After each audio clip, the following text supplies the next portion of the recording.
फिर से बहुत बहुत स्वागत है हमारे यूट्यूब चैनल एजीएस क्रांति क्लासेस में।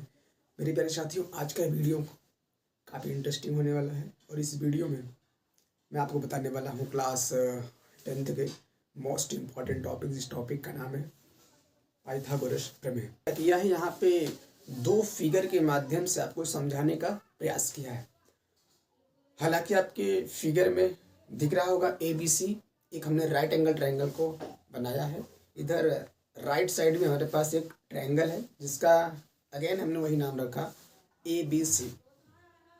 मैं आपको ये समझाना चाहता हूँ कि अगर हमारे पास कोई भी राइट एंगल ट्रायंगल हो कि हम उसे लंब कब लेंगे और कब आधार बोलेंगे, इस चीज़ को बहुत बारीकी से समझना है।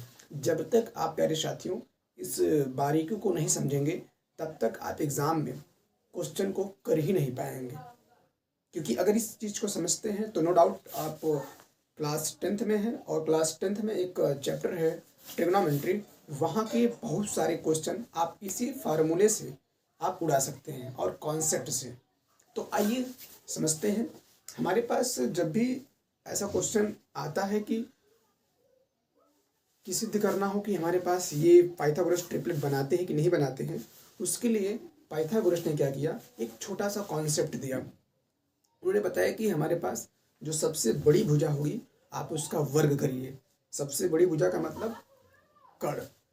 किसी भी समकोण त्रिभुज में जो सबसे बड़ी भुजा होती है प्यारे साथियों वो कर्ण होती है, जिसको इंग्लिश में बोलते हैं हाइपोटेनस। एंड सेकंड आता है हमारे पास आधार, जिसको बोलते हैं बेस। और थर्ड आता है हमारे पास परपेंडिकुलर, जिसको बोलते हैं लंब, या और इसको क्या बोलते हैं लंब के अलावा एल्टीट्यूड बोल देते हैं। ठीक है। तो पाइथागोरस ने बताया कि हम कर्ण का अगर स्क्वायर करते हैं तो लंब के स्क्वायर प्लस आधार के स्क्वायर के बराबर आता है। आपके माइंड में ये चलना चाहिए कि हमारे पास आप जहाँ भी पढ़ रहे हो वहीं से बोलेंगे आप कर्ण का स्क्वायर बराबर लंब का स्क्वायर प्लस आधार का स्क्वायर। क्या होता है? कर्ण का स्क्वायर बराबर लंब का स्क्वायर प्लस आधार का स्क्वायर। क्योंकि जब भी आप किसी भी कॉन्सेप्ट को सीखने जाते हैं, अगर आप 2 से 3 या 4 से 5 बार नहीं बोलते हैं प्यारे साथियों, वो चीज़ आपके माइंड में रन नहीं करती है।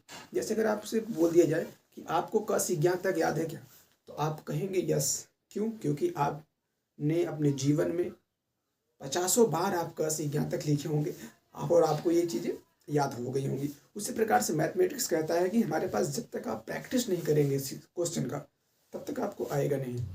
और प्रैक्टिस ये कहता है कि आप प्रैक्टिस को 2 तरीके से कर सकते हैं। एक आप ऊपर ऊपर रटते हैं और एक आप लिख लिख के करते हैं। जब आप किसी चीज़ को लिख लिख के करते हैं प्यारे साथियों, तो वो आपके माइंड में, जिसको बोलते हैं मेटाकॉग्निशन, वो आपके जाके माइंड में क्या करता है, बैठ जाता है और वो आपके जीवन भर याद रहता है। तो करते क्या है, देखिए हमने दोनों फिगर में अलग अलग थीटा की वैल्यू को लिया है। थीटा का मतलब यहाँ पे हमारे प्यारे साथियों में एक कोण से मतलब है। जैसे हमने इस फिगर में ABC लिया, हालांकि हमने जानबूझ के आपको सिखाने के उद्देश्य से लिया है और ये वीडियो उन्हीं बच्चों के लिए जो सीखना चाहते हैं, और बाकी जो नहीं सीखना चाहते हैं इस वीडियो को स्किप करके चले जाएं। तो देखिए थीटा, जहाँ पे हमारे प्यारे साथियों जहाँ कोण बनता है उस कोण के सामने हमेशा हम क्या लेते हैं, लंब लेते हैं। और जहाँ हमारे पास 90 डिग्री का एंगल बनता है उसके सामने क्या लेते हैं प्यारे साथियों, कर्ण लेते हैं। और बचा हुआ हमारे पास क्या कहलाता है, आधार कहलाता है। मतलब अगर हमने बोल दिया कि इस त्रिभुज में हमारे पास अगर हमने कोण C ले लिया तो कोण C के सामने हमेशा क्या होगा प्यारे साथियों, लंब होगा। और जिस भी समकोण त्रिभुज में जहाँ समकोण बनेगा उसके सामने हमेशा क्या होगा, कर्ण होगा। और बची हुई साइड हमारे पास क्या कहलाएगी, आधार कहलाएगी। यहाँ देखेंगे अगर ABC ले लिया तो हमने इस A वाले कोण को थीटा माना, तो थीटा के सामने हमेशा क्या हो जाएगा, लंब हो जाएगा। और 90 के सामने क्या हो जाएगा, कर्ण हो जाएगा। और बची साइड क्या कहलाएगी हमारे पास, आधार कहलाएगी। आई होप आपको लंब और कर्ण में कोई कंफ्यूजन नहीं होगा। लंब कहाँ लेते हैं, जहाँ पे कोण बनता है कोण के सामने हमेशा लंब लेंगे, और जहाँ पे 90 अंश बनेगा उसके सामने क्या लेते हैं, कर्ण लेते हैं। तो आइए हम चेक करते हैं कि हमारे पास कौन कौन से संख्याएं हैं जो पाइथागोरस थ्योरम को सेटिस्फाई करती हैं। जैसे आपके सामने हमने एक नंबर लिया, उस नंबर का नाम है 3, 4, 5। आपको प्यारे साथियों चेक करना है कि हमारे पास क्या पाइथागोरस ट्रिपलेट को फॉलो करती है क्या। इसी को आपको चेक करना है। तो बहुत सिंपल तरीका है। सबसे पहले आपको क्या करना है, इसमें जो सबसे बड़ी संख्या होगी उसे कड़ बोलते हैं। तो सबसे बड़ी संख्या क्या है हमारे पास, 5 है। आप क्या करते हैं, यहाँ पे 5 का स्क्वायर करेंगे इज इक्वल टू किसके होगा, अन्य दो भुजाओं का स्क्वायर। अब इसमें से किसी एक को आप आधार मान सकते हैं, किसी एक को लंब। हमने मान लिया हमारे पास 3 क्या है, लंब है। तो 3 का स्क्वायर कर लेना है प्लस 4 का स्क्वायर कर लेना है। तो 5 का स्क्वायर हमारे साथियों 25 होता है, 3 का स्क्वायर 9 और 4 का स्क्वायर 16। तो हमारे पास 25 आ जाएगा। 16 में कितना आ जाएगा, 25।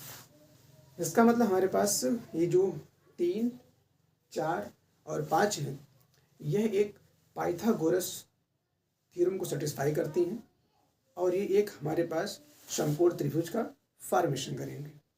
ठीक है। हमारे पास दूसरा जो क्वेश्चन है प्यारे साथियों, वो 5, 12, 13 का है। सबसे पहले क्या करना है, इसमें जो सबसे बड़ी संख्या है उसका वर्ग करना है। सबसे बड़ी संख्या क्या है हमारे पास, 13।